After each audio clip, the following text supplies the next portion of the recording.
Ini adalah sesi perkongsian audiobook cerita-cerita teladan untuk anak-anak hasil karangan Enid Blyton. Versi terjemahan ke bahasa Indonesia dengan judul Anak dalam Cermin dan Cerita-cerita Lain. Semoga ada sikit sebanyak manfaat dan pengajaran yang dapat sama-sama kita ambil daripada cerita teladan ini, insya-Allah.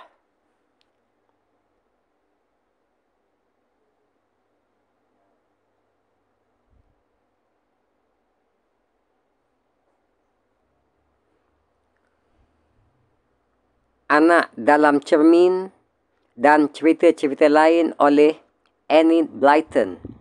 Ilustrasi oleh Wal Biro. Penerbit PT Gramedia Pustaka Utama Jakarta. Kompas Gramedia. Judul asal bagi buku ini adalah Dame Topples Buns and Other Stories by Enid Blyton. Copyright 1950. Text by Darrell Waters Limited. Copyright 1983. Illustrations by the Hamlin Publishing Group Limited. All rights reserved. Versi terjemahan ke bahasa Indonesia dengan judul Anak dalam Cermin dan Cerita-cerita Lain oleh Enid Blyton. 616141017. Hak Cipta Terjemahan Indonesia PT Gramedia Pustaka Utama. Alih bahasa oleh Indri K. Hidayat. Desain sampul marina_design@yahoo.com. Diterbitkan pertama kali oleh penerbit PT Gramedia Pustaka Utama. Anggota IKAPI Jakarta 1986. ISBN 978-03-2988-8. 192 halaman. Saiz buku 14 cm. Cetakan ke-12 Juni 2016. Dicetak oleh Percetakan PT Gramedia Jakarta. Isi kandungan di luar tanggungjawab percetakan. Cerita-cerita teladan yang terkandung di dalam buku ini adalah Kuih Kismis Bu Topple, Dolly Pembuang Waktu, Kesalahan Teddy, Karena Malas, Anak dalam Cermin, Anak yang Terbelakang, Gara-gara Jinki, Kalau Suka Berbohong. Cerita teladan yang kelima. Cerita teladan yang keenam. Anak yang Terbelakang. Setiap minggu, Ibu Mary menanyakan pertanyaan yang itu-itu juga. Bagaimana hasil pelajaranmu di sekolah, sayang? Dan setiap hari Jumaat, Mary yang malang menjawab pertanyaan ibunya dengan jawapan yang sama. Oh, Ibu, aku masih mendapat urutan yang paling bawah. Padahal, aku sudah berusaha sebaik-baiknya, Bu. Mary memang bukan anak yang pandai. Daya ingatannya sangat kurang bila dibandingkan dengan anak-anak lainnya. Mary sering tak dapat masuk sekolah kerana sakit. Itulah sebabnya pelajarannya sering kali tertinggal hingga tak sanggup rasanya Mary mengejar ketinggalannya. Ia sedih sekali. Aku tak akan pernah menjadi anak yang terpandai di kelas, katanya kepada diri sendiri. Aku tak akan bisa memenangkan hadiah. Aku tak akan pernah bisa membuat ibu merasa bangga akan diriku. Ibunya mendengar ketika Mary menangis di kamar pada suatu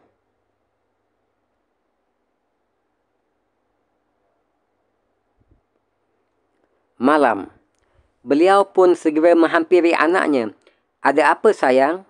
tanyanya. Mary menceritakan kekhawatirannya. "Oh, Ibu, aku sudah berusaha sebaik-baiknya di sekolah. Tapi nilai pelajaranku tetap saja jelek.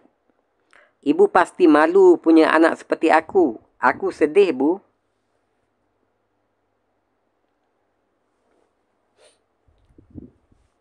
"Ibu tak pernah merasa malu punya anak seperti kau, sayang. Ibu tahu kau selalu berusaha untuk mendapatkan nilai yang bagus," hibur ibunya. "Kau sering sekali tak dapat masuk sekolah. Itulah sebabnya pelajaranmu banyak tertinggal. Ibu tidak mengharapkan kau bisa jadi juara di sekolah. Ibu tidak pernah merasa malu dengan nilaimu, nak. Meskipun begitu, kau pasti akan merasa senang jika kau bisa jadi yang terbaik dalam salah satu hal." "Hal apa, Bu?" tanya Mary. "Rasanya tak satu pelajaran pun ku kuasai dengan baik." "Ibu tahu," ujar ibu. "Kau bisa menjadi anak yang paling rapi dan bersih di kelasmu. Kau bisa jadi yang paling baik dalam kerapian dan kebersihan. Kukumu selalu bersih dan terpelihara. Cobalah sikat rambutmu setiap hari. Gosok gigimu bersih-bersih secara teratur. Perhatikan letak kaus kakimu supaya tetap rapi dan jangan biarkan sebuah kancing pun terlepas atau terbuka. Ibu yakin kau bisa jadi anak yang paling rapi di kelasmu, Mary." "Tapi itu tidak ada hadiahnya, Bu," kata Mary. "Ibu tahu, tapi kau kan tidak perlu hadiah, Mary. Yang penting, kau bisa jadi yang paling baik dengan atau tanpa hadiah," Ibu Mary berkata. Bu Guru Brown pasti cepat melihat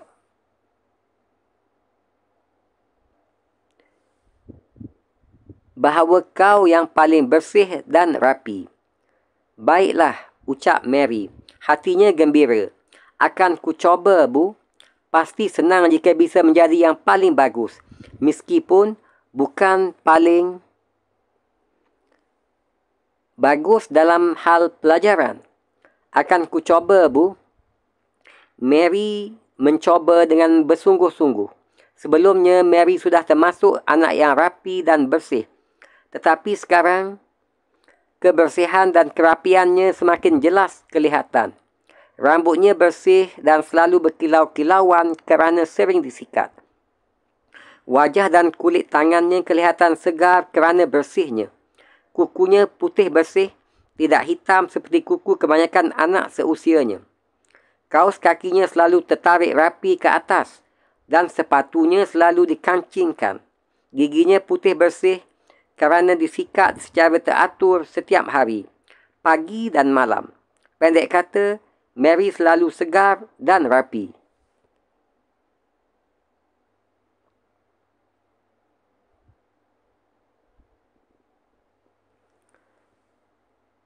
"Belum pernah kulihat ada anak yang serapi Mary," ucap Bu Guru Brown pada suatu hari. "Lihatlah kukumu, John. Betapa jijik kelihatannya. Dan astaga, rambutmu, Anne. Apakah tak pernah kau sikat rambutmu itu? Kalau kau mau menyikatnya, tentu kau akan kelihatan cantik dan rapi seperti Mary." Mary bukan hanya bersih di luar saja, tetapi juga di tempat-tempat yang tidak kelihatan. Seluruh bahagian tubuhnya dirawat dan dibersihkannya setiap hari. Bahkan, bahagian yang tersembunyi seperti belakang telinga pun dibersihkannya secara teratur. Kuku kakinya tak kalah terpelihara dengan kuku jari tangannya. Sayang benar, tak ada hadiah untuk kebersihan dan kerapian. Jika ada, tentu Mary akan memenangkannya. Walaupun demikian, Bu Guru Brown selalu mengatakan bahawa Mary anak yang paling hebat dalam hal kebersihan. dan kerapian di kelasnya. Mary sangat bergirang hati mendengarnya. Pada suatu hari, Bu Guru Brown nampak sangat gembira. "Cuba tebak, ada berita baik apa?" ujar beliau kepada murid-muridnya. "Sang Ratu akan meninjau sekolah kita hari ini. Beliau kebetulan sedang meninjau daerah ini dan tinggalnya tak jauh dari sini. Beliau menulis surat, katanya beliau ingin bertemu dan berbincang-bincang dengan kalian."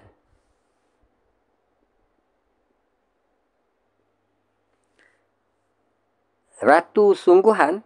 tanya murid-murid tidak percaya. Mereka pun sangat gembira ketika Bu Guru mengangguk. "Apakah kita akan memberikan bunga kepada Ratu, Bu?" "Tentu," jawab Bu Guru Brown. "Kalian masing-masing punya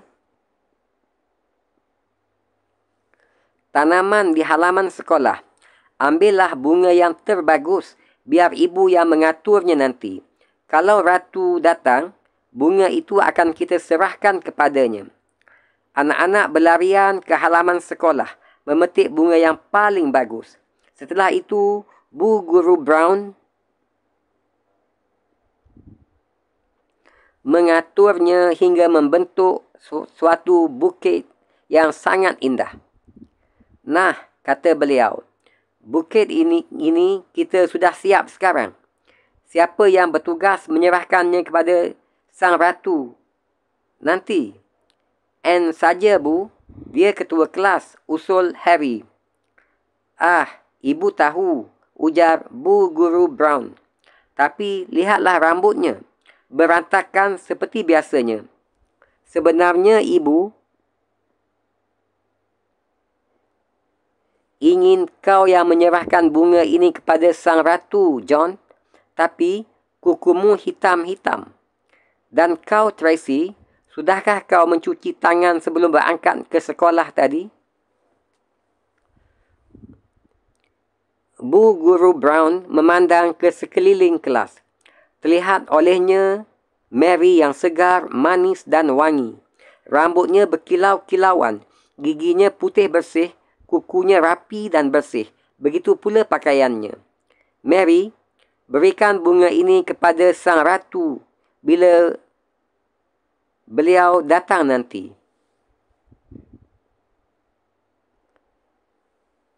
Kata Bu Guru Brown. "Bangga rasanya hati ibu melihat betapa rapi dan bersihnya penampilanmu. Ibu tahu kau tak bisa menjadi juara di kelas. Tetapi ibu tahu betapa gigih usahamu untuk bisa menjadi yang paling bagus. Kau telah berhasil menjadi murid yang paling rapi dan bersih di kelas ini, Mary. Nah, berikanlah bunga ini kepada Sang Ratu."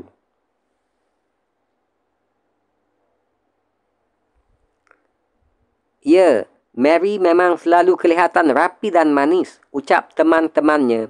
"Mereka semuanya sayang kepada Mary. Bisakah kau memberi hormat, Mary?" Mary bisa, dan gerakannya begitu bagus dan cantik waktu ia sedikit berlutut memberi hormat. Ketika Sang Ratu datang, Mary berlutut hormat sambil menyerahkan bukit bunga.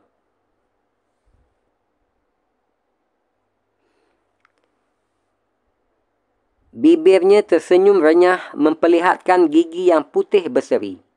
"Alangkah manisnya anak ini," ujar Sang Ratu. "Terima kasih banyak. Siapakah namamu?" "Mary, Yang Mulia," jawab Mary jelas.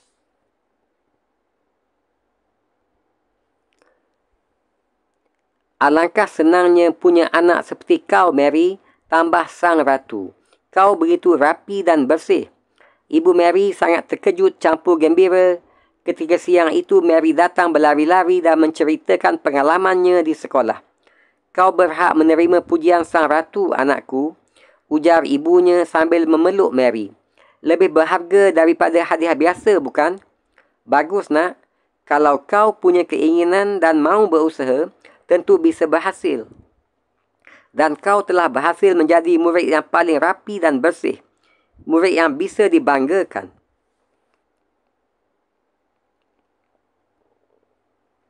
Sehingga bertemu lagi dalam sesi perkongsian audiobook cerita-cerita teladan yang selanjutnya bermula dengan cerita teladan yang ketujuh, Gara-Gara Jinki.